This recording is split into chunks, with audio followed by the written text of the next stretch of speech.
you went to Northeastern and you got your bachelor's in business administration.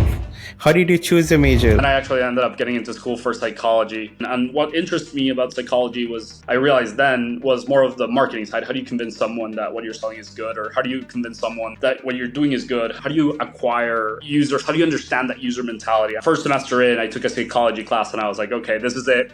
I'm changing majors and I'm going into business. But what have you achieved so far with Epicon?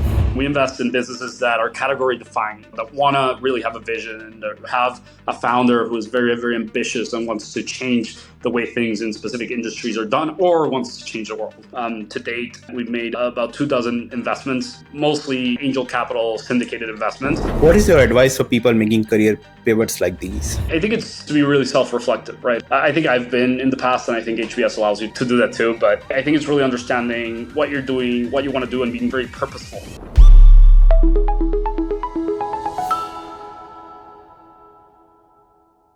Hello everyone, welcome to the Careers Not Ladders podcast, where we talk about unique paths of professional success and growth. Our guest today is Diego Salas. Welcome, Diego. How are you doing? Hey, how's everything going? Thanks for having me. That's awesome. Yeah, so it's great to have you.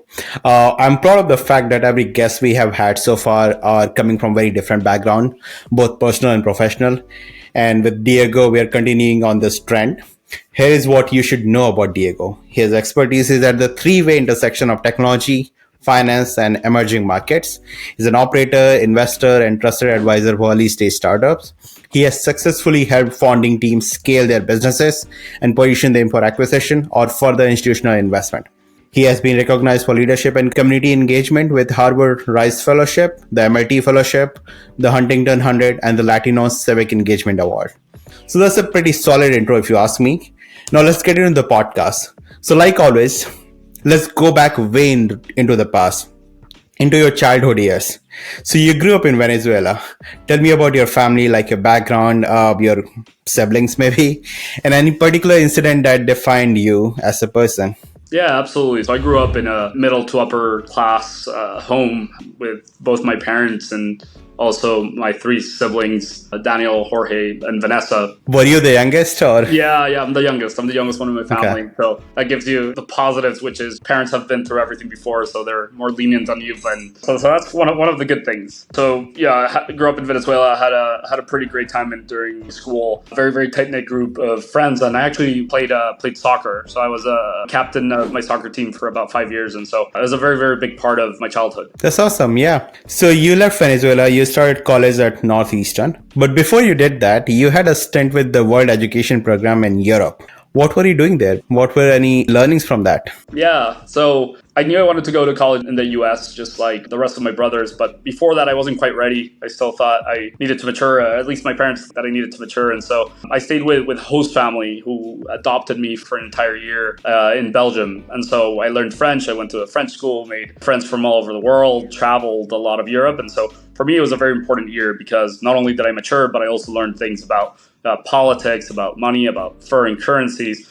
And so that's really what gave me my first big exposure into the world and how I knew I wanted to explore a career or part of my career in an international realm.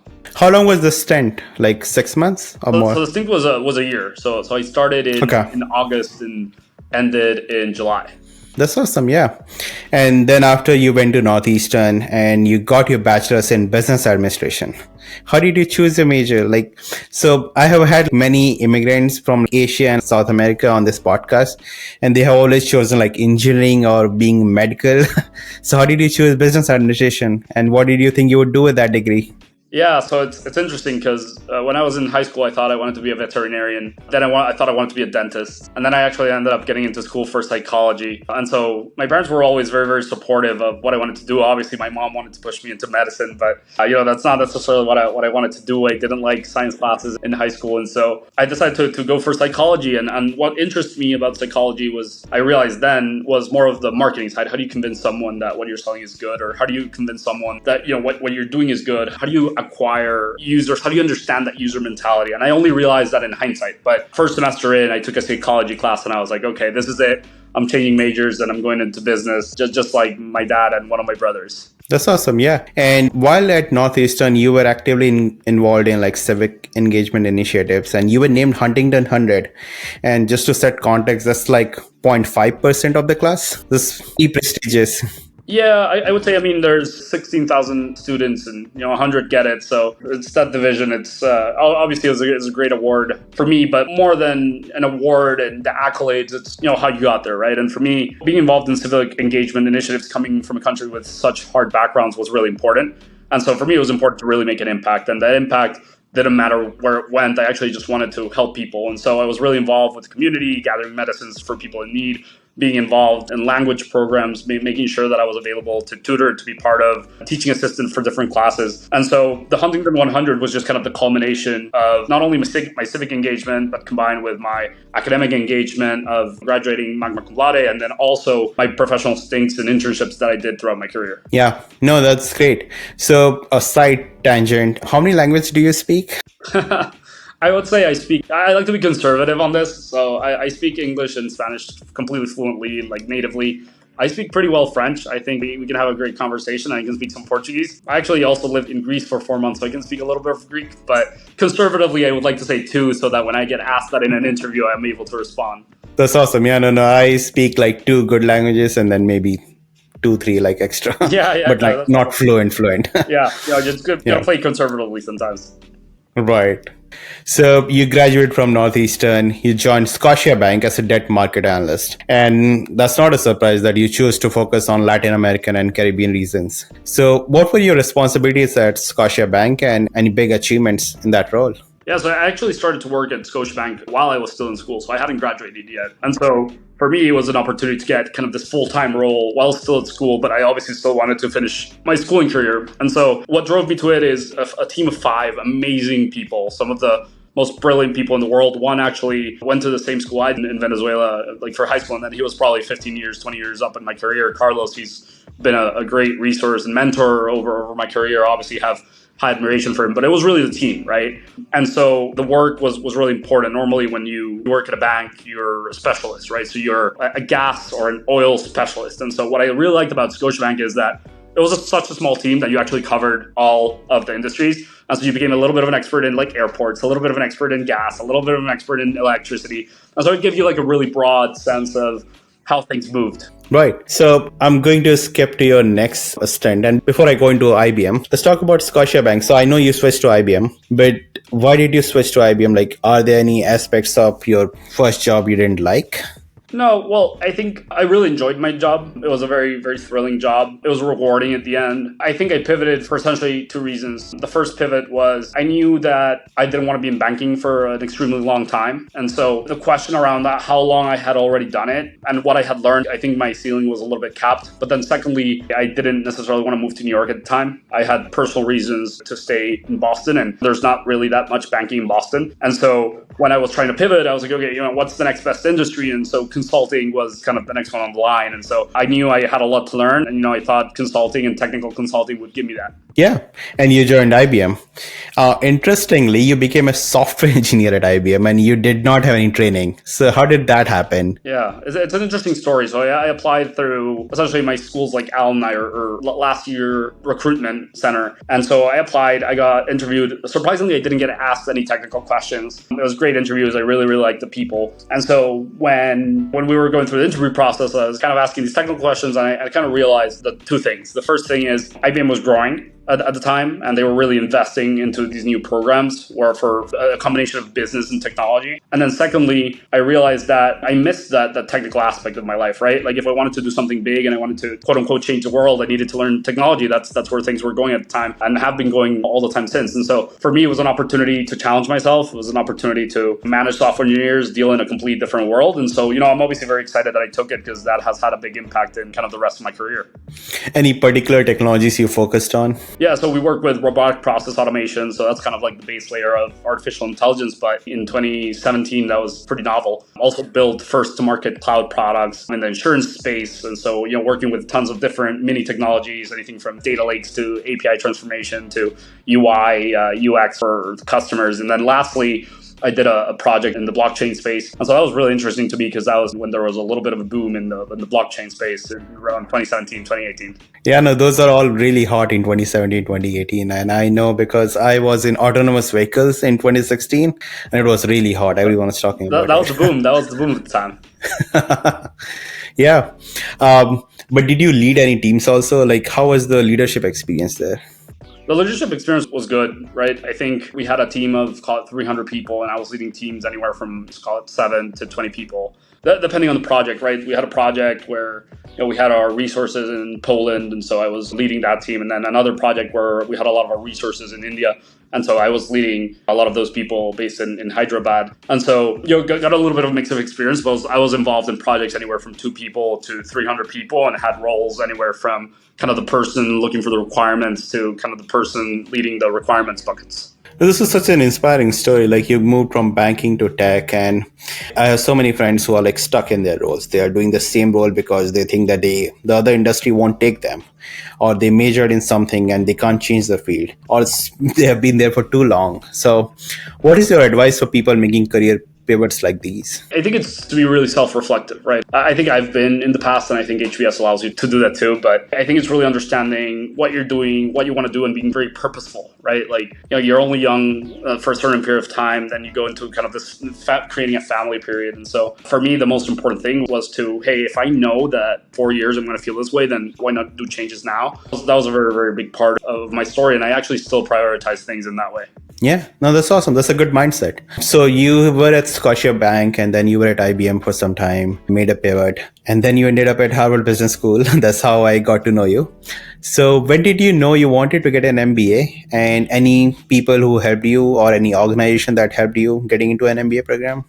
Yeah, so I think I wanted to get an MBA. I think it's one of those things that I don't know. It's kind of inexplicable to me, but I knew it was Like from childhood? Yeah, something like that, right? When I grew up watching Okay. watching Suits. And everyone was like, "Oh, like only hired from Harvard and stuff." And so I drank a little bit of that Kool-Aid and Legally Blonde and all of that. Even though those were law schools, I still had kind of that embedded into my mind. And I'm a very ambitious person, and I always like to push myself to achieve things and change the world, right? Like very altruistic, but also ambitious from a professional perspective. And so I thought 3 things of going to business school. First thing was a career pivot once again, right? And I wanted to move from my newly learned skills in tech into venture capital or into becoming a founder. The second thing was a little bit of personal time to figure out what I wanted to do, right? I told you I wanted to be a veterinarian, and then a psychologist, and then a dentist, and then I became a banker and then a software engineer. And so I really wanted to take the time to say, hey, how do I want to focus in the next 5, 10, 15 years of my life? And so an MBA just seemed like the right time. It seemed like the right moment. And so people that helped me get there, I think there's tons, but obviously my family, my former managers at IBM, Timothy King and Patricia Rubino, and also an organization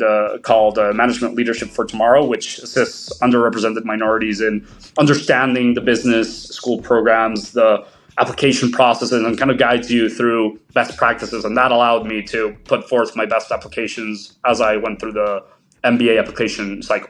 Yeah. So a lot of people in the audience will be interested in knowing more about MLT. So is it like a 1-year program, 2-year program? How does it even work? Who gets selected? Yeah, it's a lifelong program in a way. I mean, you can join at different stages. So you can join when you're in high school.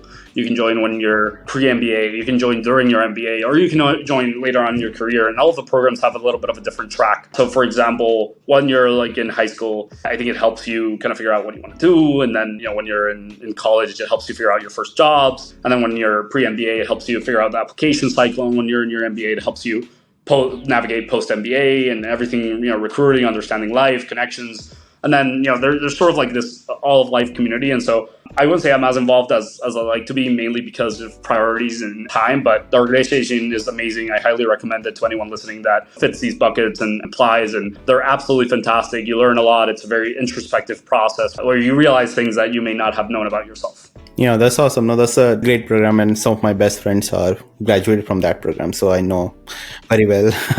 So you mentioned like you got your MBA from Harvard Business School. Everyone knows that. All of my guests so far have been HBS grads. And one thing you said, which was very interesting, is that Harvard likes ambitious people, and no other place is like. A lot of places you want to talk about like your ambitions and you are looked down, but Harvard, like they cherish that. So what were your pre-MBA goals when you started at HBS?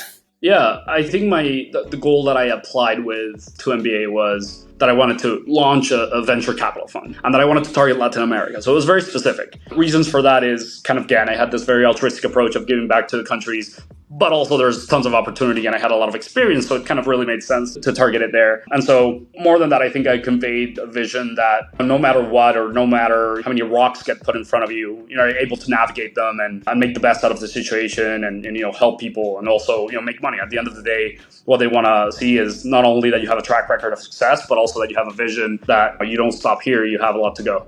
And you are doing exactly that right now. I mean, if you look into your profession right now, so you did achieve all of that. So which courses at HBS were the most helpful for you, like for your personal and professional growth? Yeah, I think I would have to credit probably 3 classes. I think the first one is Crafting Your Life, where it's very touchy-feely. It's one of the few classes at HBS where it's touchy-feely. It's a lot of work, but I think as I graduated and looking back, it's a class that allows me to think about where I want to live, what I want to do, what purpose do I want to have in life. It also helps me think about, in speaking to like 50 or 100 alumni from different stages in their careers and in their lives, what they care, what they value, what are their experiences. At the end of the day, going to HBS kind of puts you in a little bit of a track. And so understanding on those things were really important to me. So I would say that my purpose changed from making money to making money, but also being happy. And so I know it sounds very touchy-feely, but I'm really happy that I can prioritize and make choices that lead to a purposeful life. Yeah, another touchy-feely thing, sort of touchy-feely, is a tradition in HBS called My Take. And you gave the inaugural My Take for the class of 2023. Now, those who don't know, it's a Harvard Business School tradition. It's like a TED Talk, but you talk about your life as a journey to the person you have been. So Diego, what did you talk about in your My Take? Yeah, so I talked about a little bit about my journey, right? And so I wouldn't say it's talked about one specific thing. It's just like life. And I told my story in the realms of I grew up in a country, a really, really great family, focusing on soccer. And then I moved into this stage of my life where things were very uncertain in my country and I had to leave. And then I learned about the world and I went to school and I figured out what I wanted to do and I worked in banking and I kept going back to Latin America. And then I started this fund while I was at HBS. And then I focused in Latin America. It was all very much a sequence. And so my last act, or how I close the story in terms of storytelling, is, hey, here's where I am today, which we'll talk about it a little bit. But we've been able to build Yummy and how much I love soccer and how big of a part of my life that was. And then kind of the last slide just showed Messi with Argentina playing in Venezuela with the Yummy sponsorship in the back. And so it was a very, very big moment for me because it was a combination of a lot of work, but also kind of where my passions joined. Yeah, no, you hinted very well. So let's move to the present day. You already hinted on Yummy and Epicon Capital. Let's start with Yummy. You are part of the founding team at Yummy. Very briefly, what does Yummy do? Yeah, so Yummy is a Latin American super app. So we have 3 business lines. The first business line is ride sharing, so transportation. The second one is food delivery. And then the third one is merchant enablement solutions. The way that I would describe them is, transportation is like Uber. You have food delivery, which is like DoorDash. And then you have merchant enablement, which is like Spotify for all of our ecosystem. And so we have very, very big ambitions for this. We want to make sure that we expand into banking, credits, any type of thing that can make our ecosystem or take advantage of our ecosystem and make this company the biggest possible. Like WeChat in China. Yeah, exactly. That's the vision. Yeah, okay. So let's talk about the origin stories of Yummy. Like, how did it get started and how you got involved?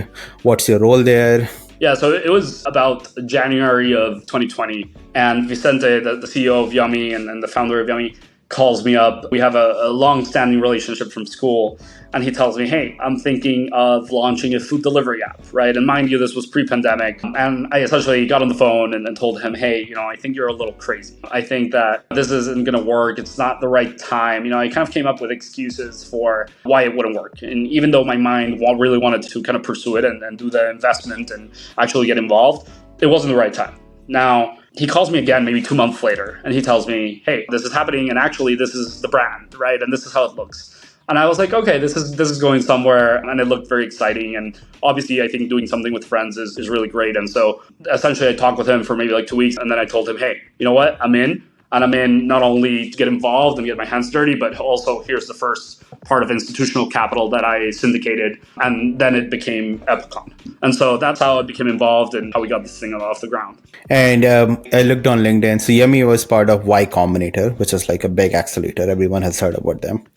How has that shaped Yummy's growth? And I have some like entrepreneur friends, and they're figuring out should they go to like YC or Techstars or any other accelerator. So would you recommend YC or any other accelerator? Like, how does that help? Yeah, I would 100% recommend Y Combinator. I think it's a great accelerator. It teaches you how to be nimble. It teaches you how to understand what stage of the company you're at, whether you're trying to define an MVP or whether you got to product market fit. And it's a live community. So beyond the discounts and all of the perks that you get, you have people when they reach out and say, hey, I'm part of Yummy, they really actually want to talk. Because at the end of the day, you're going through a similar journey. And so there's a lot of things about building business that Y Combinator helps you with, and it's completely invaluable. People are extremely nice. Plus, again, the perks, and then you get access to like Bookface, which allows you to see different investors and understand the ratings and what people are saying about them. And I think for Yummy, there was two really big value adds. I think the first one was validation, the validation that our company was legit and it was real and it was growing. We weren't your typical Y Combinator startup that comes in with like an idea. We had a business. It was generating $1 million in revenue. And so what YC did is say, okay, actually this business exists and puts us a seal of approval. And then it allows us to get better perks, get better partnerships, get better leverage, fundraise. And one thing that happened during YC that was really important for us is that we launched the ride sharing vertical that today is the largest vertical for firm. And you know, for us, it's a big priority. Yeah, no, that's great. So one of my friend is also an HBS grad, actually class of 2020. I was talking to him and he was thinking about like getting into Y Combinator and all. And this is very specific questions, maybe specific to him. So should he get into an YC despite having already like gone through an MBA program? Like what other additional YC is going to give you? Yeah, absolutely. I think at the end of the day, we went to one of the best schools in the world. Well, I would say the best, but I'm biased. And then you think you know a lot. But the reality of it is that life is about learning, right? And so you're always going to be able to meet different people. You're always going to be able to be more connected. You're going to be more involved. You're going to get the right resources. And so I think Harvard helps you a lot, but I don't think it's the full story. And I think Y Combinator complements it very well. And so for 7% that Y Combinator takes, the amount of resources, the amount of benefits, the amount of validation that you get is very worth it. The only time that I would tell you to think about it is kind of where you are from a stage perspective. If you're generating $20 million in revenue, then it may not make sense to go to YC. If you're from an idea stage or you need that validation or you're getting MVP or you need some team help or you want to get involved with partners, I think that's a very, very different story. Let's switch gear to other initiatives you have, which is Epicon Capital. So I know you talked about the goal there, like venture capital, investing in like Latin American startups. But what have you achieved so far with Epicon? Yeah, so Epicon's initial thesis was a venture capital in Latin America. And what we've changed is it's now venture capital, period. So we're founders and we invest for founders. We understand founders. We've gone through many, many different challenges, especially operating in such a complicated environment. And so what we've shifted our mindset to is we invest in businesses that are category defining, that want to really have a vision, that have a founder who is very, very ambitious and wants to change the way things in specific industries are done or wants to change the world. And so for us, that's been the goal. To date, we've made about 24 investments, mostly angel capital syndicated investments. But I think the most important thing is that we don't really take focus away from Yummy to do this. For us, Yummy is our baby. We're getting this to the best place it can be. But as part of being an entrepreneur, you actually get to meet a lot of people. You get to meet people in your industry. You get to meet people from YC. You get to meet people in accelerators. You get to meet people who are partners. And some of them have fantastic businesses and they're great storytellers and they're actually doing really, really cool things. And so that's kind of the way that we get our deal flow. It's not inbound. It's not inbound or outbound in that we're actively exchanging hundreds or thousands like a typical VC. What we do is in our journey of founders, we meet really cool people that we decide to back and connect with the right resources so that they can also be successful. And what's the thesis, seed stage or pre-seed check sizes? Yeah, it's early stage, so pre-seed, seed. We like to invest when there's no revenue on the table, except in Venezuela, where we invest normally when there's significant traction. The reason is just kind of a risk-reward mechanism. But we like to back visionary founders and not back them when the product is working, but when the product has a vision. Any shout-outs to any HBS founders which you're invested in? Yeah, so I'm invested in Hue Beauty from Switzerland, who's a classmate, and Nook, which is just renamed to Reforged Labs, which is also an HBS classmate. And so those are two people I'm invested in, but I'm also invested in other people from different classes at HBS. I'm invested in people from MIT. At the end of the day, we have a pretty good community of investments that we've done. So I'm intrigued about your venture capital experience, and let's say I have domain experience. Let's even make it more specific. So let's say I have AI and AV experience, and I have lived in US and Canada, and I want to raise a VC fund or form a syndicate. How would I go about doing this? Like, how do I know what's my fund size is? Where do I find LPs, angel investors for the syndicate? Give me some advice.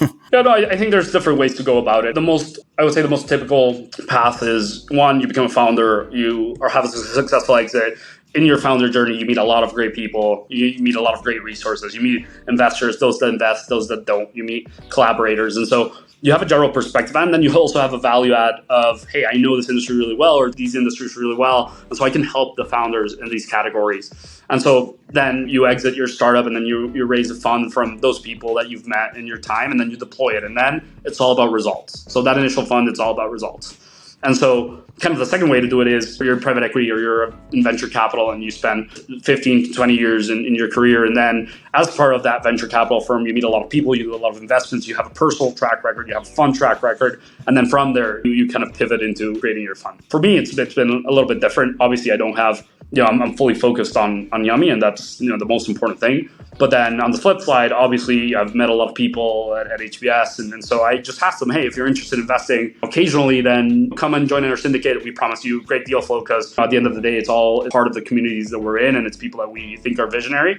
And then people can invest upwards of $1,000, and it's absolutely fantastic, right? It works for people that don't have $1 million to invest, but actually want to invest in pieces of 1,000, 5,000, 10,000. And so it gives them access to deal flows that they wouldn't have otherwise. And so I think, to summarize, you can also have $10 million bank that's putting in your initial check, but that shouldn't be a reason why you're not investing. You can also create these angel groups that end up investing for a purpose and between your interconnections. And if someone who is listening to this audio and they want to join your syndicate, they reach out to you or find you on an angel list or something? Yeah, you can find our syndicate on angel list. It's Epicon Capital. You can also go on our website, epicon.com, or contact me directly. Okay, that's awesome. Yeah.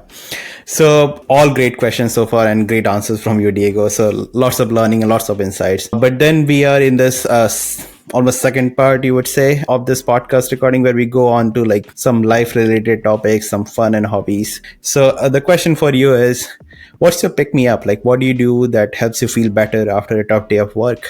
Yeah, so as a founder, it's a tough day of work every day, or almost every day. And so it's full of high highs and low lows. It's up and downs. It's a morning that is great and an afternoon that isn't great. A morning that isn't great and an afternoon that is great. Or you have these exponential mindsets, and things can change by the very minute. So to answer your question, the way that I like to do it is, after a full day of work, is evaluate exactly what I did today, right? Was it productive? Was it purposeful? Did I learn something? What could have I done better? I think another thing is just take a deep breath, and I'm like, okay, it's been really tough, but where have we gotten to? And you look back at the journey, and it's not only how much you've learned and how many people you've met, but it's also the hundreds of thousands of people that depend on your product every day. And that's what gets you going, right? That's what you're doing it for. And in the future, it's not just 100,000, but it's 1 million people that you want to be affecting. And that's the purpose, right? It's obviously the fiduciary duty of trying to get rewards for your LPs. But at the end of the day, looking back at these things is really good. It's really important because it tells you where you've been and it tells you where you want to go. Yeah, that's such an awesome answer for this. I guess another philosophical question for you is, what is going to be your legacy? Yeah, so I mean, I want to be known as a fantastic visionary. And I think visionary can come in the form of both a founder and as an investor. And so as a founder, and you're both. And as a founder, it's what have you built, right? And so I think in Venezuela, we have a name of visionaries and the first people to really bet on the economy, and we've bet it big, and we've won with big too. And so now it's not only, okay, Yummy, but what other things will we do in the future that is visionary, that is changing people's lives? And as an investor too, right?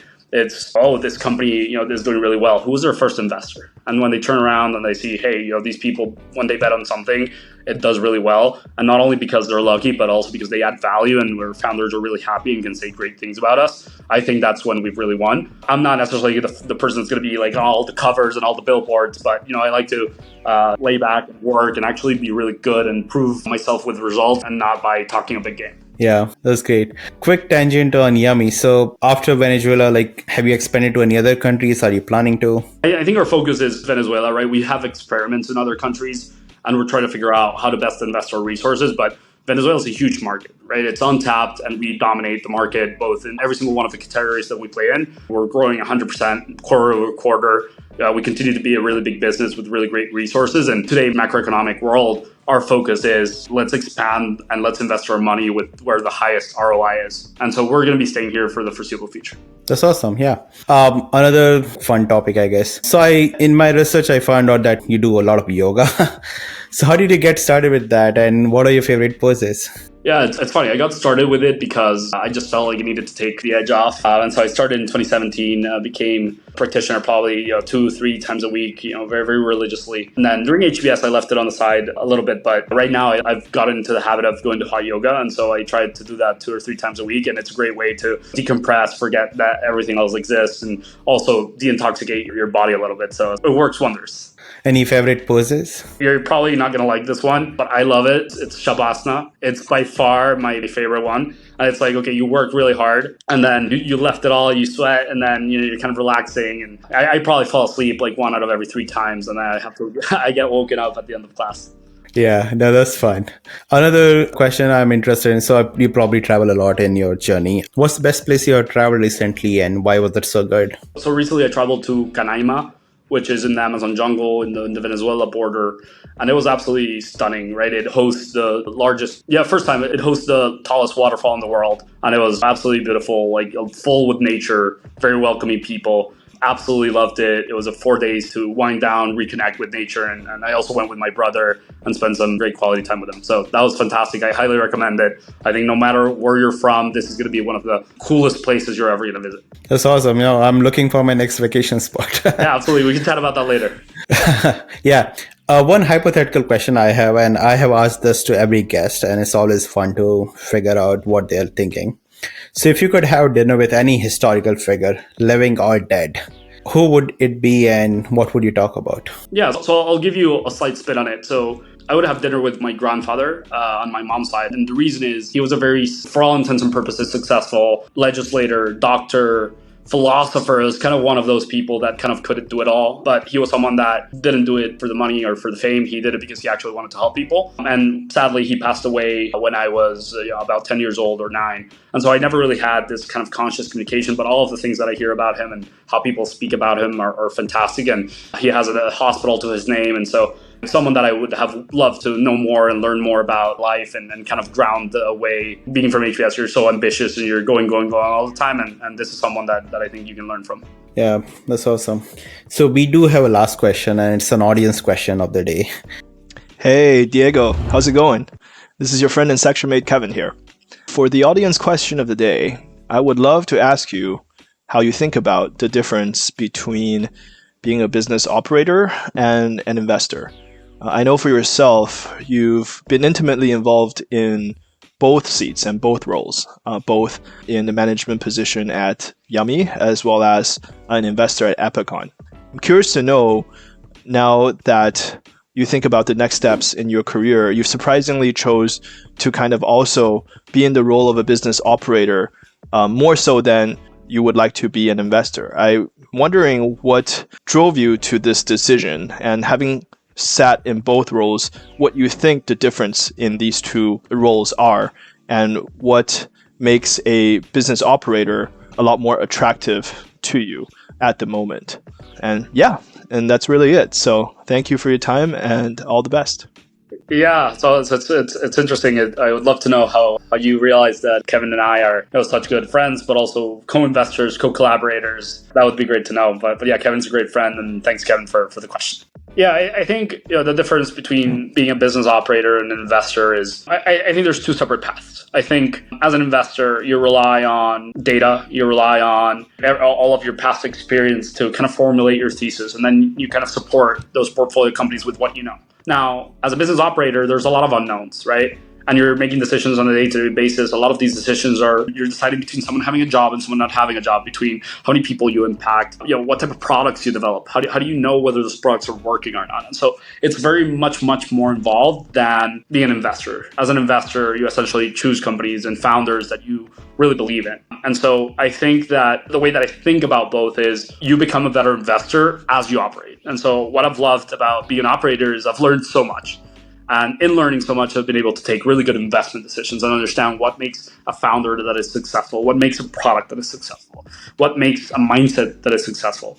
And at the end of the day, that's what I've got into it. And for me, both roles are really important, and I just think they're different. But personally, I've loved being a business operator, and I love to continue being one. And obviously, the investment part isn't going to stop. I like to invest. I like to get involved. And I think investing is what, at the end of the day, makes the American dream and what makes the returns in the long run. And so I think both can coexist. Now, I think for me, what makes being an operator more attractive, I think, is you're involved in the day-to-day and you're constantly learning and meeting new people and making decisions, consequential decisions of that. And so for me, that's more exciting, right? I wake up every day and I'm like, hey, I'm operating and I'm building something, and we're building something novel, and we're creating something that the world needs. And so that's the most important thing for me. I do think that in the future, maybe 10 to 15 years from now, I would love to be an investor and have fun and deploy that capital. But I think for the meantime, I've realized that being in management and making those decisions is really what has allowed me to develop my professional acumen. And so I would love to continue doing that. That's awesome. Yeah, no, that's a great insight. And I, throughout the podcast, I realized that you are more of an operator anyway than an investor. So that checks out. So yeah, that brings us to the end of this recording, this podcast. And it was great having you, Diego. You were an awesome guest. Thank you so much for coming. Thanks so much, Gaurav. Thanks for having me. And obviously, thanks so much to the audience for listening. Thank you.